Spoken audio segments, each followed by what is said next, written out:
Olá, seja bem-vindo ao Alerj Debate.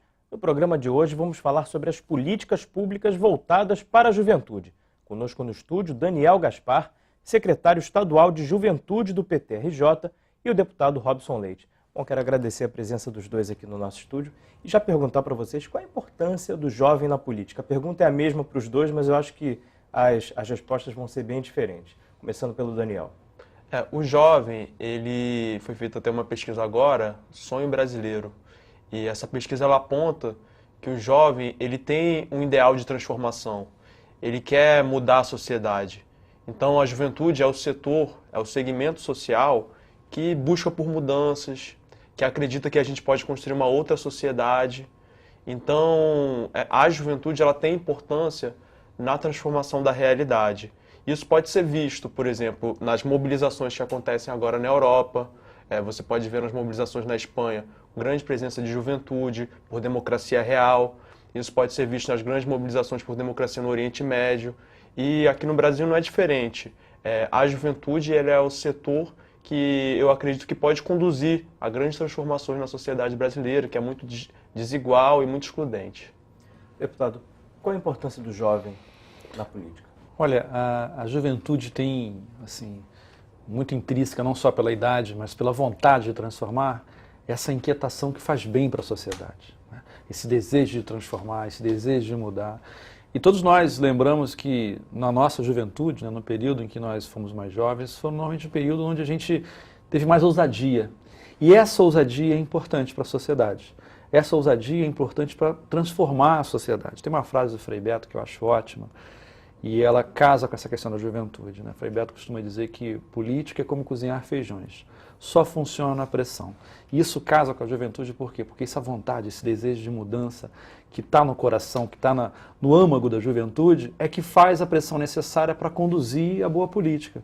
Os grandes momentos que o Brasil viveu, seja na democratização, seja na época dos caras pintadas, no impeachment do ex-presidente Collor, aquele momento teve um viés importantíssimo de pressão que veio dessa impetuosidade da juventude, essa vontade de transformar da juventude. E isso é positivo. Tratar isso como um tema dentro dos partidos, como é o caso do nosso partido, do PT, como nas secretarias de governo, né, normalmente tem superintendências, subsecretarias que se preocupam com a questão da juventude, é importante, porque vai ao encontro dessa vontade de transformar, vai ao encontro dessa vontade de fazer uma sociedade justa, fraterna, diferente do que a gente tem hoje, né? E a gente pode observar, inclusive, que no mundo atual, como o Daniel colocou muito bem, a gente vive uma fase de transformação. O capitalismo vive uma grande crise, tem o movimento do Occupy Wall Street, e você vê a presença de jovens que desejam uma nova sociedade, desejam um novo modelo econômico, desejam um modelo de uma economia verdadeiramente voltada para a vida, para a dignidade da pessoa humana, a serviço do interesse do bem comum, né? Diferente do que acontece hoje com Wall Street. Wall Street é o coração do mundo, é o coração econômico do mundo e é representado na concentração de renda, na desigualdade, na fome, na pobreza, na miséria, tudo gerado por essa estrutura onde 3% da população do mundo tem quase que 70% da grande renda. E a gente quer mudar isso. E quem é melhor para protagonizar essa mudança? A juventude que quer viver, a juventude que quer construir uma sociedade sem violência, a questão da violência contra a mulher, tudo isso é pauta da juventude, porque quer transformar. Isso é imprescindível hoje e evidentemente que os governos têm que estar atentos a isso. Agora, a gente fazendo uma comparação com a juventude de outros países atualmente, né? O Brasil, como é que ele está se posicionando? O Brasil é um país crítico, a juventude é crítica, ou perdeu aquele poder de indignação, aquela vontade? Como é que o Brasil se posiciona hoje em dia? Então, dá para comparar com outros países e também dá para comparar, faz-se muita comparação com outras gerações no Brasil, né? Com outros países, é claro que é diferente. Por exemplo, a situação na Europa. A Europa está vivendo uma crise econômica muito grande. É uma crise do centro do capitalismo, uma crise financeira, uma crise de valores, o desemprego a 30%, 40% entre os jovens em alguns bairros. E é diferente do que ocorre no Brasil. Então, no Brasil, nós acreditamos que existe um novo modelo econômico e um novo modo de conceber a sociedade que começou no governo Lula em 2003. E políticas públicas de juventude que alteram a realidade hoje dos jovens brasileiros. Então, aqui no Brasil, por exemplo, nós não temos um índice de desemprego como existe hoje lá na Europa. Então, dá para comparar. Agora, isso não quer dizer que a juventude brasileira não seja combativa, a juventude do Rio de Janeiro não seja combativa. É muito pelo contrário. Eu ouço muito a grande mídia, a grande imprensa falar que os jovens hoje são acríticos, que os jovens hoje são apenas consumistas e individualistas. Nós, da juventude do PT, não vemos dessa forma. Por exemplo, em 2007, a maior passeata de crítica até ao governo federal, a política de juros, foi feita pela juventude, foi organizada pela União Nacional de Estudantes. Então, a juventude hoje, ela continua se organizando, continua participando de políticas. Por exemplo, está tendo agora a Conferência Estadual de Juventude, que vai ser de 28 a 30 aqui no Circo Voador, que eu acho que os jovens devem participar. É também um processo de grande mobilização das juventudes. Então, eu acho que no Brasil vivemos uma realidade econômica diferente, que permite que a juventude não seja apenas combativa, mas seja também propositiva. Então, ela está ganhando direitos, mas também está criticando quando tem que criticar. Deputado, a juventude está menos crítica ou o momento é muito favorável para a juventude? Não, eu acho que a juventude continua com essa vontade de transformar. E evidentemente que percebe os momentos. Né? Eu já tive em debates, assim, há boas notícias acontecendo no âmbito da educação no ensino superior no Brasil, graças a adventos do governo Lula. Mas mesmo assim, eu já tive em debates em que a juventude se coloca muito combativa, criticando o próprio Enem, criticando o próprio ProUni. Né? A política pública ela sempre pode ser aperfeiçoada, ela sempre pode melhorar. E a juventude sempre tem isso como pauta. A gente está numa briga imensa hoje, que é a questão dos 10% do PIB para a educação. É uma bandeira da juventude, de todos os setores de juventude do Brasil, de todos os partidos políticos, em especial os partidos de esquerda, que querem abraçar essa ideia e querem transformar isso numa política estratégica de governo. E é fundamental.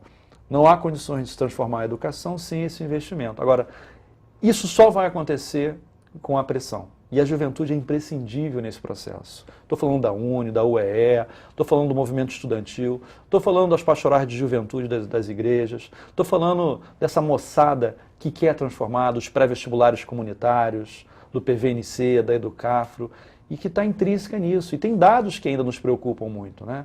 Você vai, a população carcerária hoje no Brasil é composta basicamente por jovens e negros. E sabemos que não são os jovens e os negros apenas que cometem crime no Brasil. Isso precisa avançar nesse debate. O debate da questão carcerária no Brasil é um debate que ainda patina muito.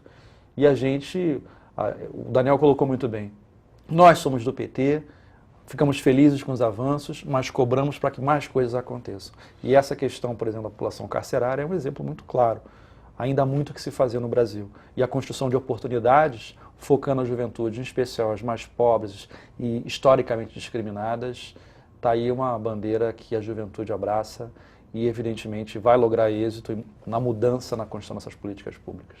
Agora, nos últimos meses, inclusive, agora nas últimas semanas, inclusive, a gente teve um ato relativamente grande, né, em defesa dos royalties do petróleo aqui para o Rio de Janeiro. Como é que foi a participação da juventude, dos jovens nesse ato? Os jovens, eles se mobilizaram muito. Por exemplo, a UNE e a União Estadual de Estudantes, eles desde o ano passado, quando teve uma grande passeata na Rio Branco, participaram, mobilizaram, porque entendem que o Rio ele precisa de boa parte de suas riquezas para um projeto de desenvolvimento econômico e social. Só para você ter uma noção, o índice de desemprego juvenil no Rio, no estado do Rio de Janeiro, é um dos maiores no Brasil inteiro. Então, aqui no Rio, hoje a gente tem uma juventude desempregada, tem uma juventude que tem pouco acesso à universidade, ao ensino superior. Hoje, na educação, pouco é investido na UERJ, no ensino superior. Então, tem uma juventude desempregada que não tem acesso à universidade, uma juventude que muitas das vezes é criminalizada por certos tipos de políticas de segurança pública, como ocorria na época do Caveirão, de uma política de segurança pública que é apenas repressiva, que não é baseada na lógica de polícia comunitária. Então, a gente precisa muito dessas riquezas para construir um outro modelo de Rio de Janeiro. Agora, a juventude também acredita que o pré-sal ele tem que servir também para combater as desigualdades regionais. A gente também tem que pensar num projeto nacional. Sabemos que a concentração econômica no Sudeste é muito grande ainda e que é preciso também que uma parte do pré-sal, dos valores do pré-sal, seja dedicado ao Nordeste, ao Norte, porque não adianta ter um Brasil com o Sul e o Sudeste muito rico e uma desigualdade muito grande com relação às outras regiões. E achamos que o pré-sal tem que ser investido em educação, em combate à desigualdade, meio ambiente. É uma campanha que a juventude fez muito no último ano do 50% do pré-sal para a educação. Assim, a Unida faz essa campanha. Então a juventude ela se debruçou muito acerca desse debate do pré-sal e de um projeto de desenvolvimento econômico soberano para o Brasil. Só para a gente esclarecer para o pessoal que está em casa, qual é a função dessas secretarias estaduais de juventude dos partidos, não só do PT, mas de todos os partidos? Né? Uhum. Olha, essas secretarias estão mais presentes nos partidos de esquerda. Eu acho que todos os partidos devem ter, mas, por exemplo, eu vou dar um exemplo do PT, do que a gente está pensando na juventude do PT, que eu acho que é meio que os outros partidos estão pensando. É óbvio que cada um com sua lógica, com sua maneira de fazer política. A Secretaria Estadual de Juventude do PT serve, na nossa opinião, para organizar os jovens petistas e os jovens simpatizantes ao Partido dos Trabalhadores para a luta social no Rio de Janeiro, para fazer campanhas públicas, como uma campanha pública, por exemplo, que combata o extermínio da juventude negra, porque os jovens, os negros, como o Robson falou, são um dos alvos da criminalização de uma política de segurança pública repressiva. Serve também para dar formação política aos novos militantes, organizar cursos de formação política tanto aqui no Rio como no interior. Serve para falar para a sociedade, em geral, o secretário estadual de juventude do PT, ele é responsável por ser a voz da juventude do PT aqui num programa como esse, ou com relação com os outros partidos. Então, as juventudes partidárias, assim como a juventude do movimento social, mas agora falando da juventude partidária, são muito importantes na luta por mudanças na sociedade, através de campanha, e mudanças nas políticas públicas dos governos. Tá certo, a gente volta no próximo bloco, então, falando de reforma política. O Alerj Debate faz um pequeno intervalo e a gente volta já já. Fica aí.